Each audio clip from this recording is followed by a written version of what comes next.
اللہ تعالیٰ اسے قیامت کے دن ڈرائے گا. ارے اس دن کدھر جاؤ گے؟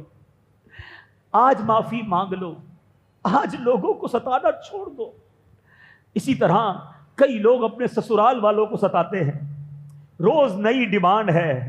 لڑکی کا باپ غریب ہے، بیچارے کے پاس پیسے نہیں ہیں. میں ایسے گھرانوں کو بھی جانتا ہوں کہ اپنی بچی کی شادی کرنے کے لیے ماں باپ نے اپنا گھر بیچا، خود کرائے کے گھر میں چلے گئے کیونکہ لڑکے والوں کی ڈیمانڈ پوری کرنی تھی. تف ہے اے نوجوان، تم پر تف ہے کہ تیری شادی کے لیے تیرے ساس اور سسر کرائے کے گھر میں چلے گئے. شرم نہ آئی تجھے ڈیمانڈ کرتے ہوئے کہ گاڑی دو گے تو شادی کروں گا، اس ماڈل کی اسکوٹر دو گے تو جہیز میں شادی کروں گا، فلاں پیسے دو گے تو شادی کروں گا. شادی کر رہے ہو، سودا کر رہے ہو. غریب ماں باپ ہیں، پھنس گئے ہیں رشتہ کر کے. اب بچے کی ولادت کا وقت آیا، ایک اور ڈیمانڈ آئی کہ اب پہلے بچے کی ولادت کا خرچہ بھی سسرال والے دیں گے. ارے ان کو اپنے کھانے پینے کے لالے ہیں، دوسری بچی کی شادی کرنی ہے، مگر پہلے داماد کی اور پہلے سسرال والوں کی ڈیمانڈ ہی ختم نہیں ہو رہی ہے. اگر مجھے کوئی سسر سن رہا ہے، لڑکے کا باپ سن رہا ہے، لڑکی کی ماں سن رہی ہے، آج تم ڈیمانڈ کر کے سامنے والوں کو تکلیف پہنچا رہے ہو. رشوت ہے. علماء کہتے ہیں اس طرح کی ڈیمانڈ کرنا رشوت حرام ہے. وہ بیچارے مجبور ہیں، کبھی قرضہ لیتے ہیں. بھئی کیوں قرضہ لے رہے ہو؟ وہ داماد کو عید کا جوڑا دینا ہے. ارے اب کیوں قرضہ لے رہے ہو؟ ارے بھائی وہ بیٹی کے سسر کو عمرے پر جا رہے ہیں تو کچھ تحفہ لے کر دینا ہے. شرم نہیں آتی کہ سامنے والے قرضے میں ڈوبے جا رہے ہیں اور تم روز نئی ڈیمانڈ کرتے ہو؟ تمہاری ڈیمانڈیں ہی ختم نہیں ہوتی ہیں. کیا جواب دو گے اللہ کی بارگاہ میں؟ کیا تمہیں مرنا نہیں ہے؟ خدارا نوجوانوں سے میں کہوں گا، اگر آپ کے ماں باپ کی ڈیمانڈیں ہیں، کھڑے ہو جائیں اپنے ماں باپ کی بارگاہ میں، ہاتھ جوڑ کر کہے کہ مجھے کچھ نہیں چاہیے اپنے سسرال والوں سے. وہ غریب لوگوں پر کیوں اتنا پریشر ڈالتے ہو؟ اگر کسی کے یہاں بیٹیاں آ گئی ہیں تو وہ بیچارہ کیا مر جائے، اپنے گردے بیچے، کرے کیا اپنی بچیوں کے شادیوں کے لیے؟ آج لوگ ہیں کہ ان کی ڈیمانڈیں ختم نہیں ہوتی ہیں. خدا را نہ کرو ایسا. پھر حدیث سناتا ہوں، من آذا مسلمن، یاد رکھو میرے آقا کہتے جس نے کسی مسلمان کو تکلیف دی، اس مسلمان میں تمہارا سسر بھی ہے، تمہاری ساس بھی ہے، تمہاری بچوں کی امی بھی ہے. ڈیمانڈیں نہ کرو، کیونکہ آقا فرماتے جس نے کسی مسلمان کو تکلیف دی اس نے مجھے تکلیف دی، اور جس نے مجھے تکلیف دی اس نے اللہ کو تکلیف دی. آج بندہ داماد بنتے ہی اب سسرال والوں کے لیے نئی ٹینشن کہ داماد صاحب جب تک نہیں آئیں گے کھانا شروع نہیں ہوگا.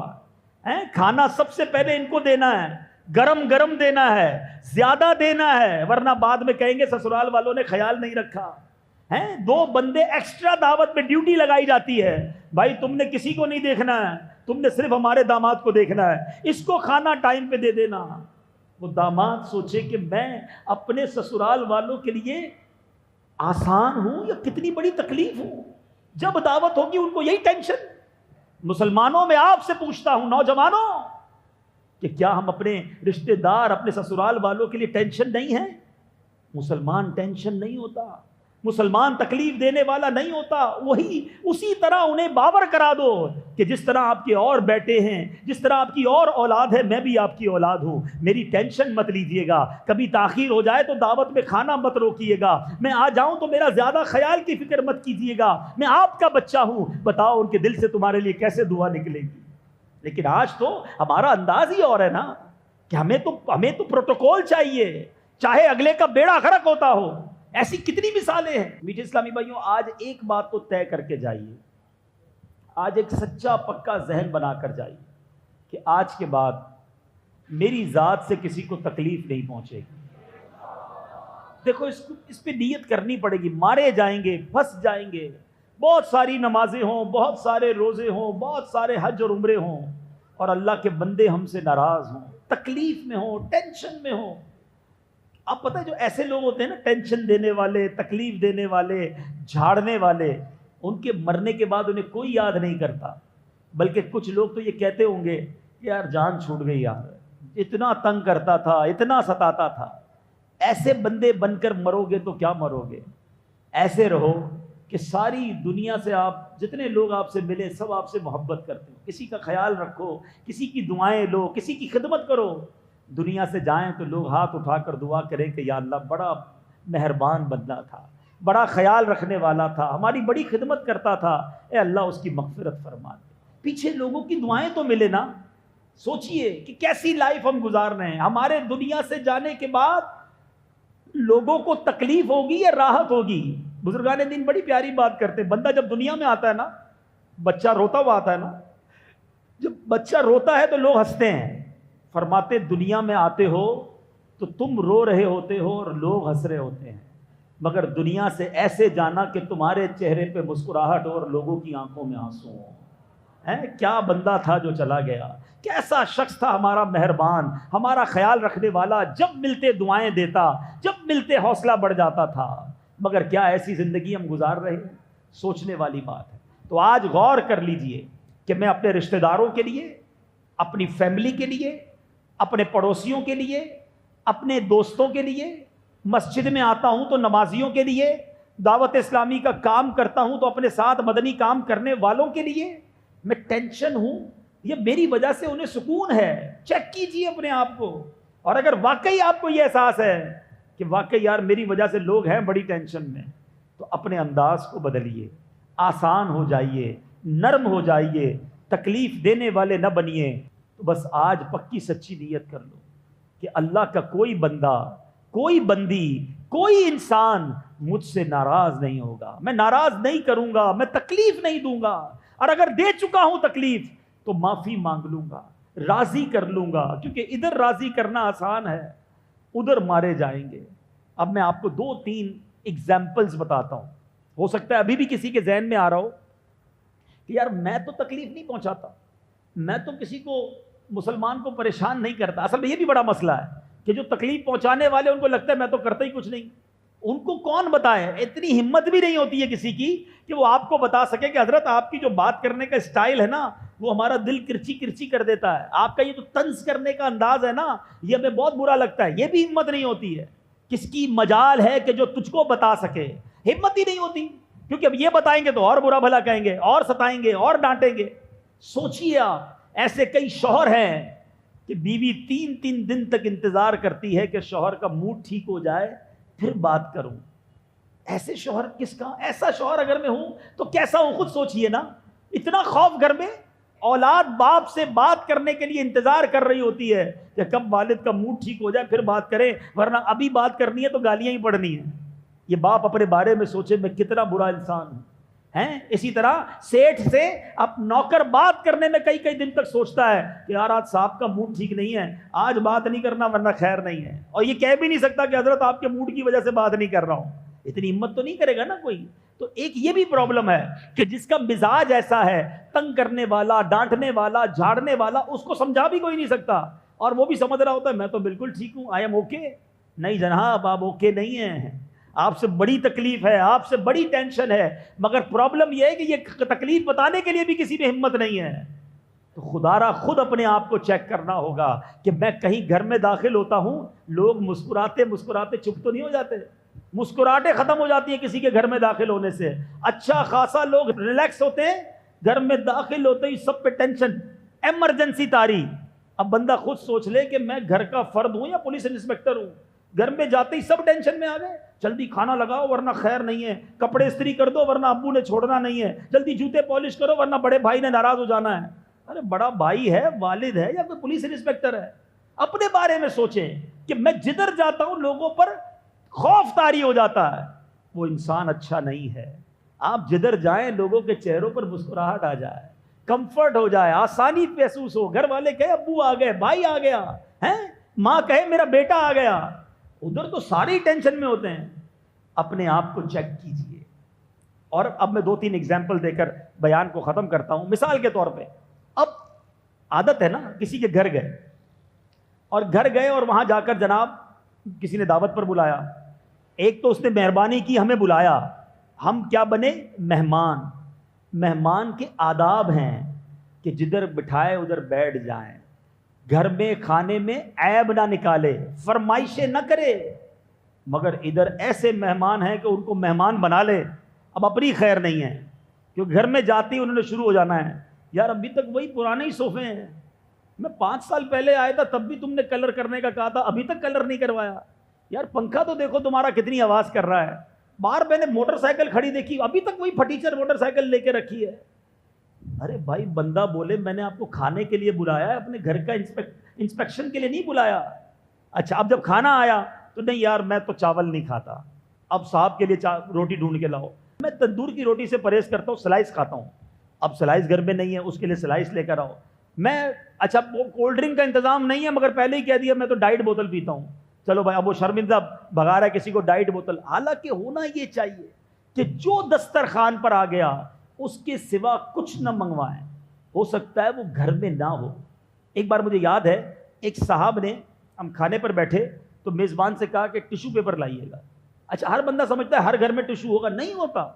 اس بیچارے نے شرم کے مارے باہر گیا, بچے کو پیسے دی, بیٹا جاؤ بھاگ کے جلدی سے ٹیشو پیپر لے کر آؤ. اب سوچیے آپ کی چھوٹی سی فرمائش نے اس کو شرمندہ کر دیا. یہ نہیں ہونا چاہیے. جو دسترخوان پر اگر پسند ہے تو کھا لیجیے, اگر آپ کا مزاج نہیں ہے. نبی پاک علیہ الصلوۃ والسلام کا انداز یہ ہوتا کہ کھانا پسند نہ ہوتا تو ہاتھ روک لیتے, عیب نہ نکالتے. لیکن آج کسی کو مہمان بنا لے, وہ مہمان میزبان کے لیے ٹینشن بن جاتا ہے. ایسا کیوں؟ حالانکہ یہاں تک لکھا کہ آپ کو جدھر بٹھائیں ادھر بیٹھیں.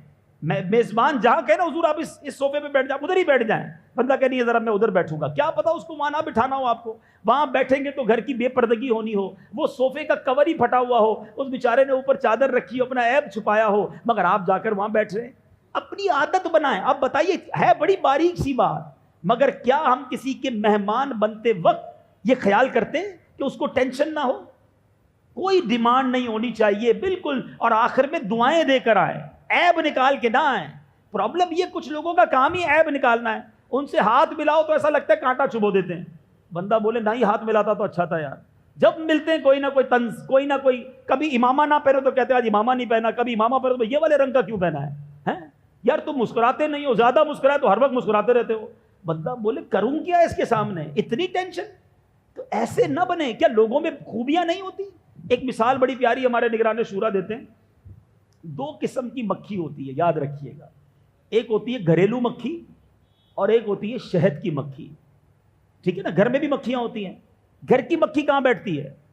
گھر کی مکھی ڈھونڈ کر گندگی پر بیٹھے گی. جدھر کچرا پڑا ہوگا نا, گھر کی مکھی ہاؤس فلائی ادھر ہی جا کے بیٹھے گی. آپ کا کبھی جسم میں کہیں زخم لگ جائے, وہ زخم پہ آ کر مکھی بیٹھے گی, گندگی پر ہی مکھی بیٹھے گی. اور شہد کی مکھی کہاں بیٹھتی ہے؟ پھولوں پہ جا کر.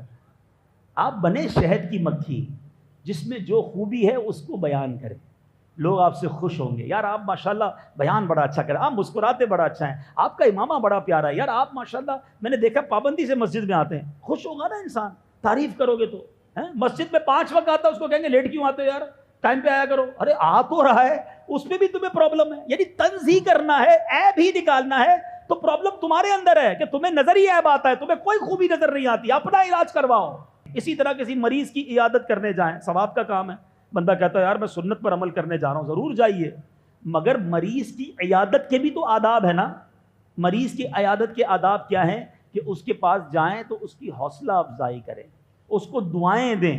کچھ لوگ مریض کے پاس جا کر اس کو مزید بیمار کر کے آ جاتے ہیں. یار تم تو مجھے بہت بیمار لگ رہے ہو, تمہاری بیماری تو بہت بڑی لگتی ہے, اللہ خیر کرے, پتہ نہیں کیا ہوگا. بندہ کہ یار یہ میرے کو مارنے آیا ہے یا مجھے دعا دینے کے لیے آیا ہے؟ یعنی جا کر مریض کو بھی تکلیف. او ہو اتنی ڈرپیں, اتنی ساری دوائیں, ہو کیا گیا تم کو؟ اللہ کے بندے, مریض کو جا کر حوصلہ دینا ہوتا ہے کہ آپ فکر نہ کریں, سب خیر ہو جائے گی, اللہ بہتر کرے گا, گھبرانا نہیں, میں بھی آپ کے لیے دعا کروں گا, انشاءاللہ سب بہتر ہو جائے. یہ انداز کی بجائے الٹا ٹینشن. منع ہے کہ مریض کے سامنے ایسا منہ بھی نہ بنائے کہ جس سے مریض کو تکلیف ہو. لیکن یہ آداب پڑھے کس نے ہیں؟ اور باہر نکل کے کہتے ہیں یار میں تو سنت ادا کر کے آیا ہوں. بھائی آپ تکلیف دے کر آئے ہیں اس کو. پھر اسی طرح عیادت کے آداب میں یہ لکھا کہ بندہ مختصر وقت کے لیے بیٹھے. مریض زیادہ باتیں نہیں کر سکتا, اس کو آرام کرنا ہوتا ہے, بعض اوقات اس کو لباس چینج کرنا ہوتا ہے. تو اگر مریض چاہتا ہے کہ آپ بیٹھے تو الگ بات ہے, ورنہ چند منٹ بیٹھیں اور چلے جائیں. لیکن کچھ لوگ گھنٹوں. اچھا ایک ہی سوال سب نے کرنا ہے, یار یہ بتاؤ ہوا کیا تھا؟ اب وہ بیچارہ پوری سٹوری سنائے کہ اس کو ابھی ایک گیا دوسرے کو, پھر دوسرے کا بھی یہی سوال ہوگا, یار تمہیں ہوا کیا ہے؟ کبھی کبھی تو جی چاہتا ہے موبائل میں ریکارڈ کر کے رکھ لے, جو آئے پلے کر دے, یہ ہوا تھا بھائی, پورا سن لو. اچھا پھر دوسرا سوال, ڈاکٹر نے دوائیاں کون سی دی ہیں؟ بھائی تم کوئی ڈاکٹر ہو, کوئی MBBS کیا ہو, کیوں بتاؤں تم کو دوائیاں کون سی دی ہیں, اچھا علاج کیا چل رہا ہے, ڈرپ کون سی لگائی ہے, ساری فائلیں کھولتے ہیں. ارے بھائی تمہیں پڑھنے آتا نہیں, فائل میں لکھا کیا, خواہ ڈاکٹر بننا ہے, روب جھاڑنا ہے. تکلیف ہے یہ ساری چیزیں. سوچئے آپ, جب ابھی سمجھ نہیں آ رہا, جب آپ بیمار ہوئے ہوں گے اور آپ سے یہ سوال بار بار کیا جائے گا تو کتنی تکلیف ہوتی ہے. اچھا اس کے بعد کھڑے ہی نہیں ہوں گے, بیٹھے بندہ کروٹ بدلنا چاہ رہا ہے, سونا چاہ رہا ہے, مگر وہ کھڑے ہی نہیں ہو رہے. یہ بھی مریض کی تکلیف کا باعث ہے. ایک بزرگ کے بارے میں آتا ہے, کچھ لوگ ان کی عیادت کرنے کو گئے, وہ کھڑے ہی نہ ہوں, بیٹھے رہے, اور لوگ آئے وہ بیٹھے, دوسرے آئے وہ بیٹھے. تو وہ کہتے ہیں حضور لگتا ہے کہ آپ کو تکلیف ہو رہی ہوگی, کافی سارے لوگ آ رہے ہیں, آپ کہیں تو میں کنڈی لگا دوں دروازے کی. کہا بیٹا بالکل کنڈی لگا دو, مگر باہر سے لگا دو. کہنے کا مقصد یہ تھا کہ تم بھی باہر جاؤ اور باہر سے کنڈی لگا دو. تو یہ بھی ہمیں احتیاط ہونی چاہیے کہ بعد میں مریض کو ہی نہ کہنا پڑے حضرت آپ بھی جائیں, مجھے آرام کرنی ہے.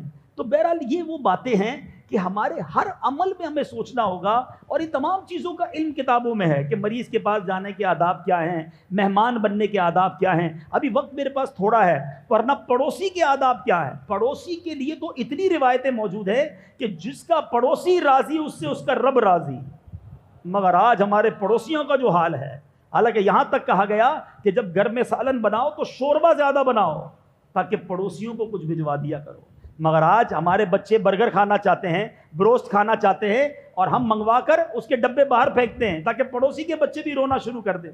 اگر پڑوسی غریب ہے تو ان قیمتی چیزوں کو اگر گھر میں منگوایا ہے تو اس کے ریپر, اس کی تھیلیاں گھر کے باہر نہیں رکھنا چاہیے. قیمتی فروٹ لائے ہیں یا تو پڑوسیوں کو بھی دیجئے, اور اگر نہیں دے سکتے تو اس کے چھلکے تو باہر نہ پھینکیں تاکہ پڑوس کے بچے ابو کو کہے کہ برابر والوں کے یہاں سیب آیا, ان کے یہاں آم آیا, ابو ان کے یہاں فلاں ہوٹل سے کھانا آیا, ہمیں بھی چاہیے. وہ غریب کدھر اپنے بچوں کو کھلا سکے گا؟ اگر مدد نہیں کر سکتے ہو, تعاون نہیں کر سکتے ہو, تو تکلیف تو نہ پہنچاؤ. رات کو جناب گھر میں کام ہو رہا ہے, ڈرل مشین سے سوراخ ہو رہا ہے, کبھی جوس بنانا ہے, کبھی مسالہ پیسنا ہے, تو گرینڈر مشین چل رہی ہے. کبھی نہیں سوچا کہ اگر فلیٹ میں رہ رہا ہوں تو نیچے والا کیسے سوئے گا, برابر والے کو تکلیف ہوگی کہ نہیں. ارے ہوتی ہو تو ہوتی رہے, ہمارا کام پورا ہونا چاہیے. نہیں میرے پیچھے اسلامی بھائیوں, پڑوسی کے حقوق کتنے ہیں. ایک بار نبی پاک پڑوسی کے حقوق بیان کر رہے تھے, صحابہ عرض کرتے ہیں کہ آقا نے اتنے حقوق بیان کیے کہ ہمیں ڈر لگنے لگا کہ نبی پاک کہیں پڑوسی کا وراثت میں حصہ بھی نہ بیان کر دیں.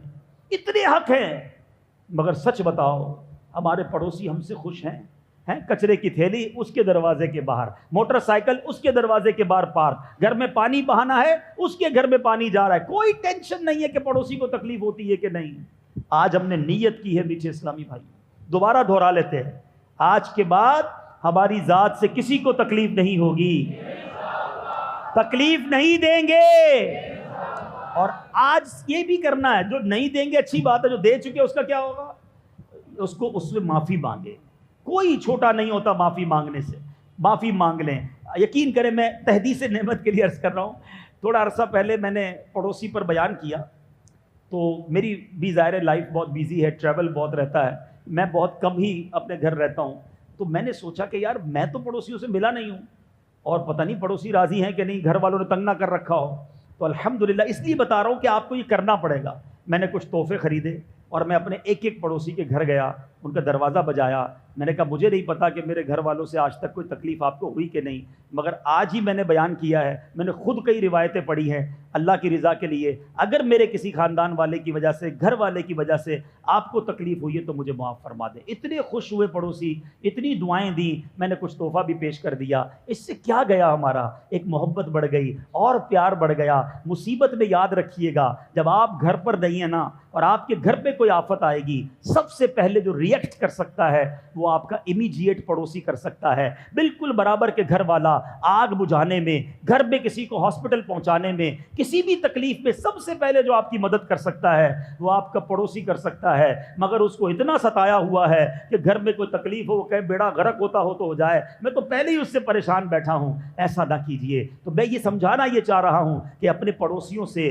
اپنے رشتہ داروں سے, اپنے ملازمین سے مانگ لیجئے معافی. معافی مانگنے سے بندہ چھوٹا نہیں ہوتا. اللہ اسے اور عزت دے دیتا ہے، دل مل جائے گا، کوئی بات بری لگ گئی ہوگی تو معاف بھی کر دے گا، کوئی حرج نہیں۔ اپنے بچوں کو، اپنی بیوی کو بٹھا کر بھی ان سے کہہ دو کہ آج تک اگر میری کسی بات سے آپ کو برا لگا ہے، اللہ کی رضا کے لیے معاف کر دو، اور اس نیت سے معاف کرو، اور پھر اللہ سے عرض کرنا، اے اللہ میں تیرے بندوں کو معاف کر رہا ہوں، اے کریم میں تیرے بندوں سے معافی مانگ رہا ہوں، اے کریم تو مجھے معاف فرما دے۔ بندوں کو معاف کرو، بندوں سے معافی مانگو، اور رحمان سے امید رکھو کہ وہ تمہیں معاف فرما دے گا۔ اللہ تعالیٰ مجھے بھی ایسا بنا دے، آپ کو بھی ایسا بنا دے کہ ہماری ذات سے کسی کو تکلیف نہ پہنچے۔ اور میٹھے اسلامی بھائیوں، یہی دعوت اسلامی کا پیارا انداز ہے۔ دعوت اسلامی اس پوری دنیا میں امن چاہتی ہے، پیار چاہتی ہے، مسلمان شیر و شکر ہو کر رہیں یہ چاہتی ہے۔ دراصل یہی اسلام چاہتا ہے، یہی رب کی رضا ہے۔ آپ بھی دعوت اسلامی کے ماحول سے وابستہ ہوں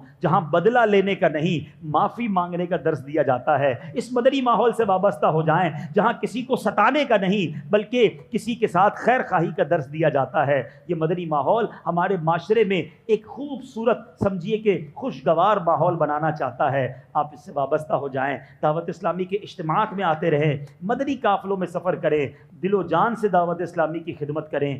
اللہ تعالیٰ مجھے اور آپ کو اپنی دعوت اسلامی کا ساتھ دینے کی توفیق عطا فرمائے۔ آمین بجاہ النبی الامین صلی اللہ تعالی علیہ وسلم۔